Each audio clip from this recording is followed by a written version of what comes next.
Welcome back to the channel, guys. In this video we will be discussing about the exams held by DGCA in order to get the CPL license. To begin with, we will start with air navigation. We will discuss about the structure, the questions that come, what is the syllabus, and how to tackle with those examinations. So let's start the video. So guys, let's start with radio navigation. सो हमने class 11th और class 12th के basics में पढ़ा था कि whenever a direct current is pass through a wire then a magnetic field is produced and that magnetic field is perpendicular to the flow of current. So basically जो हमारा radio waves है ये हमारे 2 parts में divided है. तो ये जो हमारे 2 पार्ट्स में डिवाइडेड है, ये एक आता है हमारे पास इलेक्ट्रिक में आता है और हमारा मैग्नेटिक आता है. इन दोनों में से जो हमारी इलेक्ट्रिक फील्ड का कंपोनेंट होता है वो सबसे स्ट्रॉन्ग होता है और वो हमारा डोमिनेंट नेचर का होता है. इसका मतलब ये है कि अगर हमारी इलेक्ट्रिक फील्ड का कंपोनेंट अगर हमारा हॉरिजॉन्टल है, इसका मतलब कि जो हमारी पोलराइज्ड वेव जो निकलेगी वो भी हमारी हॉरिजॉन्टल कंपोनेंट में ही निकलेगी. इसका मतलब ये है कि अगर इलेक्ट्रिक फील्ड हमारी वर्टिकल में है तो इसका मतलब कि जो हमारी पोलराइज्ड वेव होगी वो भी हमारी वर्टिकली प्लेस्ड होगी. और इसके हमारा मैग्नेटिक फील्ड से कुछ लेना देना नहीं है, इलेक्ट्रिक फील्ड से ही लेना देना है. फिर उसके बाद हम जो जंप करते हैं वो हमारा नेक्स्ट है फॉर्मूला. सो बेसिकली एक सिंपल जो बेसिक मैथमेटिकल फॉर्मूला है, speed is equals to distance upon time. तो उसके रिलेशन में हमने एक फॉर्मूला निकाला है कि lambda into frequency is equals to C, where lambda is the wavelength, nu is the frequency and C is the speed of light. So इस फॉर्मूले में आपको ये बेसिक सा फॉर्मूला, पर आपको इसमें से थोड़ी इंपॉर्टेंट चीज़ पता होनी चाहिए. जैसे कि जो हमारी वेवलेंथ है, ये वेवलेंथ हमारी डिफरेंट यूनिट्स में होती है. पहले हमारी मिली में होती है जिसे हम कहते हैं 10⁻⁻3. फिर हमारी एक माइक्रो में होती है जिसे हम कहते हैं 10⁻⁻6. तो ये तो हमारा वेवलेंथ का कवर हो गया.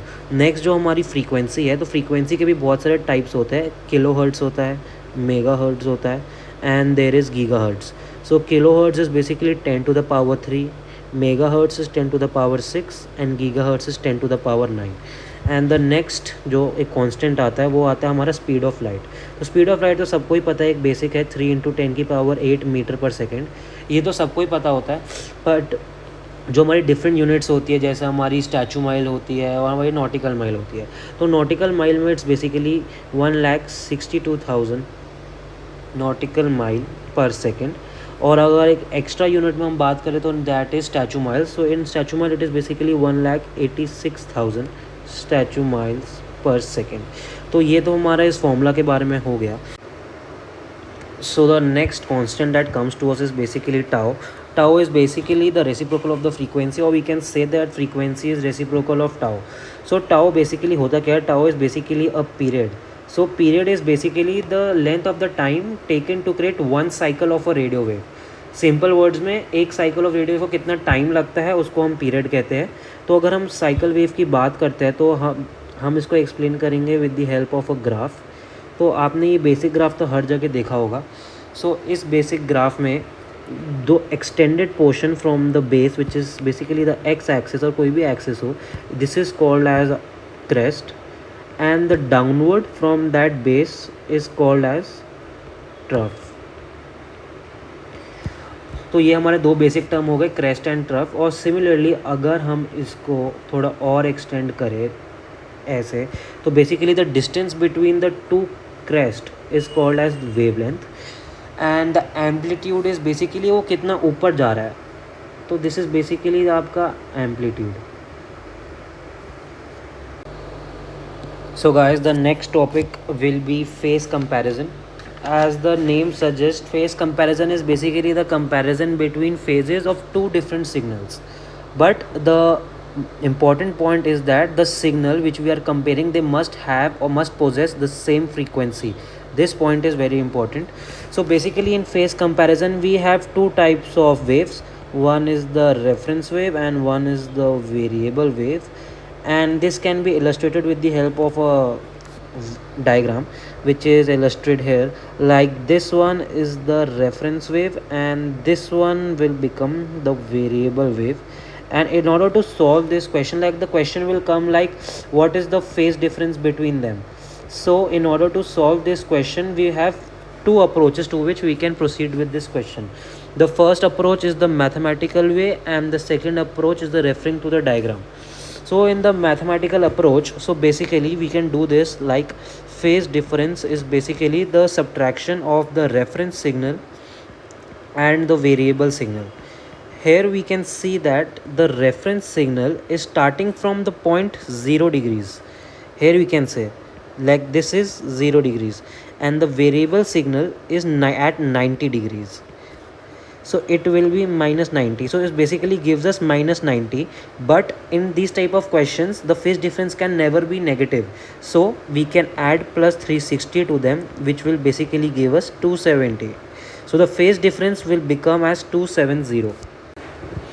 So the next approach by which we can solve this question is by referring to the diagram. Here we can see that the reference wave, we take a point on the reference wave where the variable wave becomes 0 for the ease of the calculations.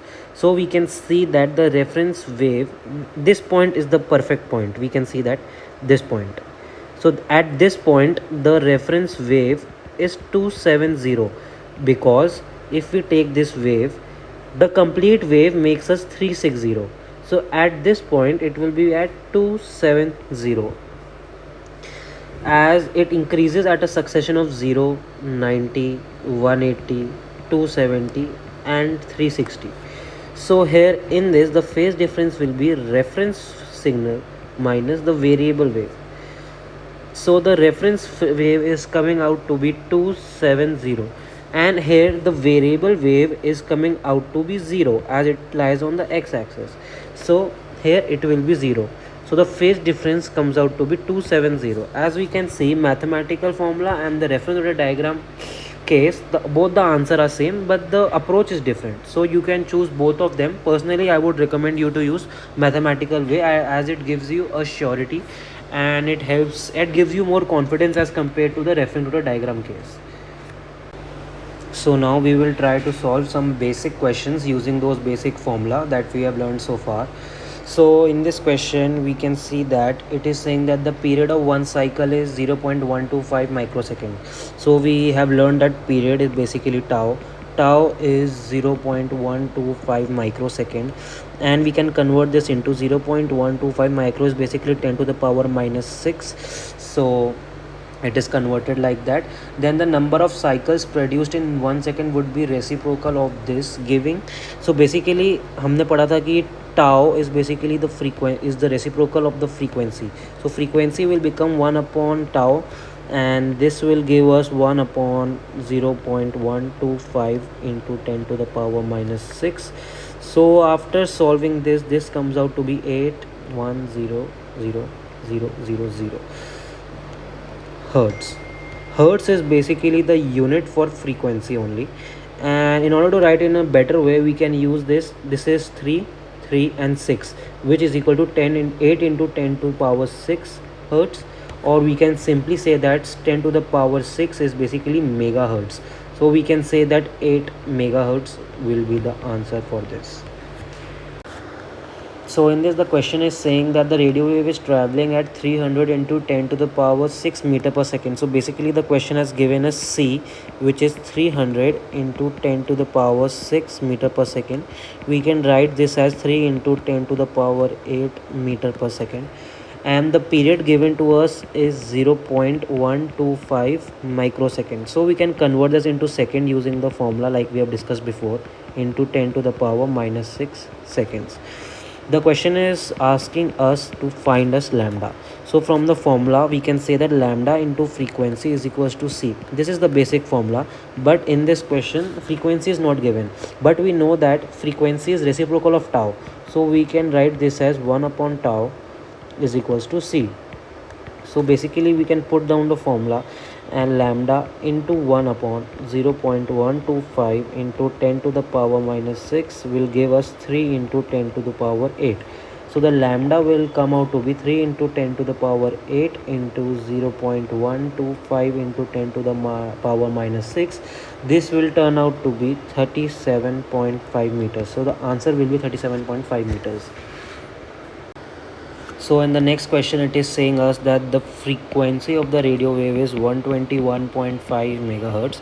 So guys, please write it in the standard and the basic form, it will help you a lot. 121.5 into 10 to the power 6 hertz, and it is asking us to calculate the wavelength. So again, a basic formula, lambda into frequency will give us c, and since we have converted this into all the basic units, so lambda will be c upon frequency, and c is 3 into 10 to the power 8 meters per second upon frequency will be 121.5 into 10 to the power 6, which will give us 2.47 meters or 247 centimeter, as 1 meter is equals to 100 centimeter.